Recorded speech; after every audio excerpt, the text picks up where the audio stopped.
दोस्तों नमस्कार, स्वागत है आपका 4 PM पर। मैं हूं आपके साथ अदिति। ओम बिरला पर फूटा शाह का गुस्सा, सदन में बंद कमरे में लगी क्लास क्या? अब स्पीकर की कुर्सी भी खतरे में है। विपक्षी सांसदों को रोकने में विफल रहे ओम बिरला और अमित शाह का इसके चलते गुस्सा फूटा। तो क्या वाकई ओम बिरला की कुर्सी जो है वो खतरे में है? सदन में आज विपक्ष ने इतिहास रच दिया, चाहे राज्यसभा में चाहे लोकसभा में हो। गौरव गोगोई, दीपेंद्र हुडा, कल्याण बनर्जी, तमाम सांसदों ने भिगो भिगो के धोया है सरकार को और सबके सब चुपचाप बैठकर, मतलब सरकार को धोया जा रहा था, सब दिग्गज जो है बैठ करके देख रहे थे। अब राहुल गांधी बाकी है, आगे देखिए होता है क्या। इन विपक्षी सांसदों को रोकने में, माइक म्यूट करने में, उन्हें चुप कराने में, उन्हें सबक सिखाने में, उन्हें रोकने टोकने में पूरी तरीके से बिरला साहब आज विफल रहे। आज ओम बिरला की परफॉर्मेंस पर अमित शाह ने सवाल उठा दिया। जो काम बिरला को करनी चाहिए थी वो हमेशा करते आए हैं। सदन में वो काम एस जयशंकर के भाषण के बीच अमित शाह को करना पड़ा, गृह मंत्री को करना पड़ा, जिसके बाद ओम बिरला की क्लास लग गई। बेचारे बिरला साहब अमित शाह की बौखलाहट पर स्माइल करते नजर आए और अंदर खाने से खबर निकल के आई है कि पार्लियामेंट सेशन देर रात खत्म होने के बाद, देर शाम खत्म होने के बाद शाह और ओम बिरला के बीच बंद कमरे में, सदन के भीतर बिरला की ऑफिस में बंद कमरे में बेहद एक इंपॉर्टेंट मीटिंग हुई। अब पहले वीडियो देखिए, फिर मीटिंग के बारे में मैं तफसील से बतलाऊंगी। वीडियो देखेंगे तो आपको समझ में आएगा कि अमित शाह किस तरह से बौखला उठे थे। मेरी एक बात की आपत्ति है, भारत देश का शपथ लिया हुआ विदेश मंत्री यहाँ स्टेटमेंट कर रहा है, उस पर भरोसा नहीं है, उनको किसी और देश पर भरोसा है। मैं समझ सकता हूं उनकी पार्टी में विदेश का महत्व क्या है, मगर इसका मतलब ये तो नहीं है पार्टी की सारी चीजें यहां सदन में आकर थोपे। भारत के विदेश मंत्री पर भरोसा नहीं करोगे? ओथ लिया हुआ व्यक्ति यहां पर बोल रहा है, ही इज रिस्पॉन्सिबल। माननीय अध्यक्ष जी, इसीलिए ये वहां बैठे हैं और 20 साल तक वहीं बैठने वाले हैं। और सोमवार दोपहर 2:05 से ऑपरेशन सिंदूर पर चर्चा जारी हुई। देर शाम तक ये चर्चा जारी रही।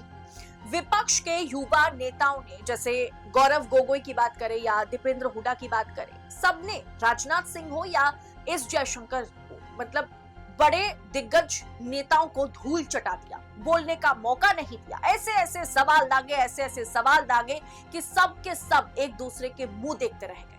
आज विपक्ष के युवा कैडर बोलता गया, राजनाथ सिंह जैसे नेता बैठकर चुपचाप सुनते चले गए। फिर जब लोकसभा में विदेश मंत्री एस जयशंकर कहने लगे कि नहीं, ट्रंप साहब और मोदी के बीच कोई बातचीत नहीं हुई, ट्रंप जो भी कह रहे हैं गलत कह रहे हैं, ये बात वो नहीं कर पाए। सिर्फ इतना ही कहा उन्होंने कि ट्रंप और मोदी के बीच सीजफायर को लेकर के कोई बातचीत नहीं हुई, जबकि कम से कम 26 बार ट्रंप साहब कह चुके हैं, डोनाल्ड ट्रंप कह चुके हैं कि उन्होंने ही सीजफायर करवाया दोनों देशों के बीच, वो भी ट्रेड का डर दिखा करके।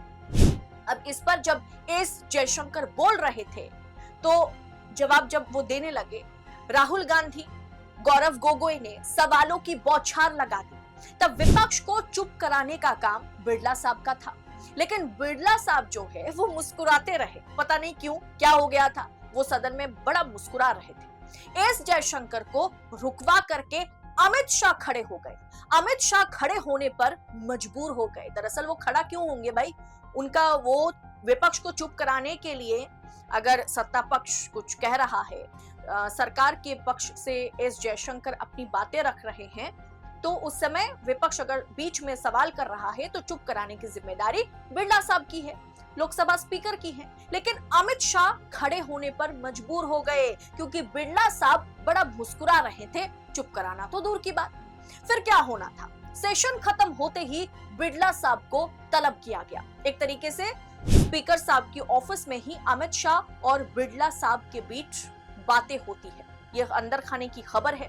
खबर यही है कि दोनों बंद कमरे में ज्यादा नहीं 20-25 मिनट बातें करते हुए देखे गए। अब आप खुद सोचिए क्या बातें हो सकती है। आज जिस तरह से मतलब सोमवार को जिस तरह से युवा नेताओं ने सरकार की सदन खुलते ही धज्जियां उड़ा दी, अब राहुल गांधी पता नहीं मंगलवार को क्या कहेंगे।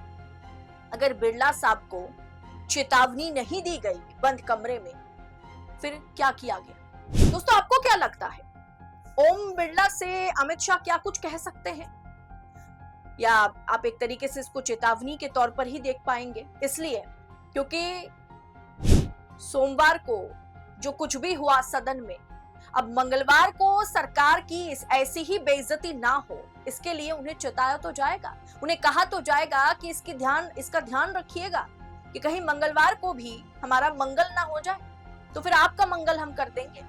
या बिरला साहब को गृह मंत्री ने बंद कमरे में सदन के भीतर यही कहा? आपको क्या लगता है? राजनीतिक खबरें ज्यादातर दोस्तों सांकेतिक होती है, उसे डिकोड करना पड़ता है। इस बहस के बीच अमित शाह का जय शंकर के भाषण के बीच खड़े होकर के विपक्ष को चुप कराना, ओम बिरला मुस्कुराते रहे और बौखलाहट साफ तौर पर अमित शाह के चेहरे पर वो बौखलाहट दिखाई दे रही थी।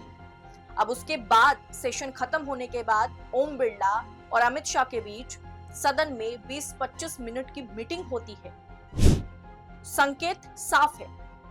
क्या मंगलवार क्या कुछ करना है सदन में, कैसे विपक्ष को कंट्रोल करना है, उसी की शिक्षा, उसी की चेतावनी एक तरीके से ओम बिरला साहब को दी गई।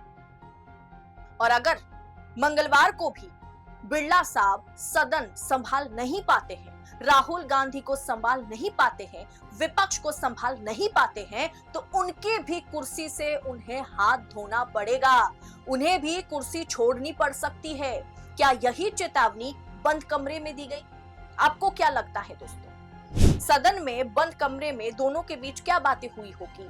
और बिरला साहब इस तरह से मुस्कुरा रहे थे और अमित शाह को इतना कुछ कहना पड़ गया, विपक्ष को अमित शाह को चुप कराना पड़ गया।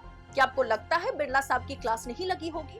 आप अपनी राय इस पूरे विषय पर कमेंट बॉक्स में हमारे साथ साझा करें और ऐसी तमाम खबरों को यूं ही पड़ताल के साथ पाने के लिए, अंदर की खबरें सबसे पहले सटीक विश्लेषण के साथ पाने के लिए 4 PM न्यूज नेटवर्क के साथ बने रहे। चैनल को सब्सक्राइब कीजिए अगर पहली मर्तबा वीडियो देख रहे हैं, अगर ऑलरेडी सब्सक्राइब कर चुके हैं तो चैनल को ज्वाइन भी कर लें। बहुत बहुत शुक्रिया आप सभी का। जय हिंद, जय भारत।